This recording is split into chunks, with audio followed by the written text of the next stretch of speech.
नमस्कार दोस्तों, क्या प्रियंका गांधी वायनाड से अपनी चुनावी और राजनीतिक पारी की शुरुआत करेंगी? प्रियंका गांधी के चुनावी पारी शुरू करने के कयास अब जोर शोर से लगाए जा रहे हैं। वह अभी वायनाड से चुनाव लड़ सकती हैं, ऐसी अटकलें हैं। राहुल गांधी के बयान से भी इसको हवा मिली है। रायबरेली और वायनाड सीट से चुनाव जीते राहुल को अब एक सीट खाली करनी होगी और सवाल उठ रहा है कि वह कौन सी सीट खाली करेंगे। वायनाड की अपनी यात्रा के दौरान राहुल गांधी ने निर्वाचन क्षेत्र के लोगों से कहा था कि वह दुविधा में है कि दोनों सीटों में से किसे चुने, लेकिन इसके साथ ही उन्होंने कहा था कि उनके इस फैसले से लोग खुश होंगे।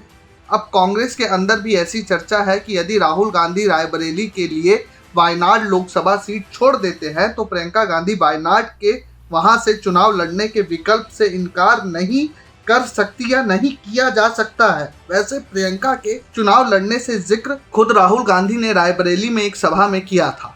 उन्होंने कहा था कि यदि प्रियंका वाराणसी से चुनाव लड़ जाती तो पीएम मोदी 2-3 लाख वोटों से चुनाव हार जाते। अब क्योंकि राहुल गांधी की 2 सीटों में से एक को छोड़ना है, वायनाड सीट को लेकर कयास तेज हो गए हैं। अटकलें लगाई जा रही हैं कि राहुल वायनाड सीट को छोड़ सकते हैं।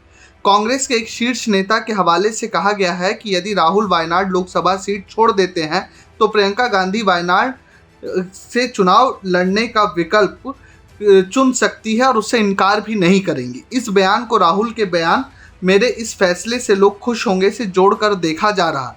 रिपोर्ट में सूत्र के हवाले से कहा गया है कि राहुल गांधी ने 2 साल पहले ही रायबरेली से चुनाव लड़ने का फैसला कर लिया था, लेकिन उन्होंने किसी को इसकी जानकारी नहीं होने दी। यहाँ तक कि 2 में से 1 सीट खाली करने के मामले में भी पार्टी इसकी घोषणा करेगी। लोकसभा चुनाव नतीजे आने के बाद से राहुल गांधी पार्टी की जीत के लिए प्रियंका की तारीफ करते रहे हैं। हाल ही में उन्होंने रायबरेली में मंच से जीत के लिए प्रियंका को बड़ा श्रेय दिया था। अमेठी में भी प्रियंका ने ही प्रचार का कमान संभाल रखा था और वहीं प्रियंका गांधी ने ही अमेठी में भी प्रचार किया था। जब लोकसभा के नतीजे आए तो समाजवादी पार्टी कांग्रेस गठबंधन ने उत्तर प्रदेश की 80 सीटों में से 43 सीटें जीतकर भाजपा को चौंका दिया। कांग्रेस ने 2019 की अपनी 1 सीट से इस संख्या को बढ़ाकर 6 सीटें कर ली हैं। पिछली बार 62 सीटें जीतने वाली भाजपा इस बार 33 सीटों पर सिमट गई। बीजेपी की सीटें समाजवादी पार्टी की 37 सीटों से 4 कम है। पूरे देश में इस बार कांग्रेस की सीटें 99 पहुंच गई हैं।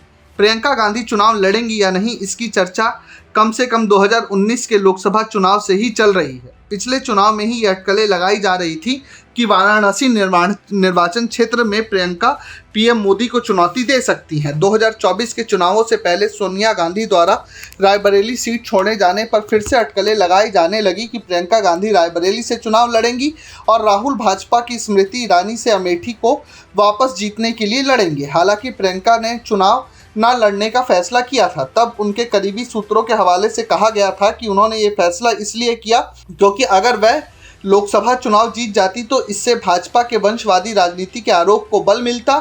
इसी के बाद राहुल वायनाड से लड़े और अमेठी से गांधी परिवार के करीबी केएल शर्मा को उतारा गया। अब देखने वाली बात है कि क्या प्रियंका गांधी वायनाड से ताल ठोकती नजर आएंगी या नहीं। Bureau report, प्रजाहित।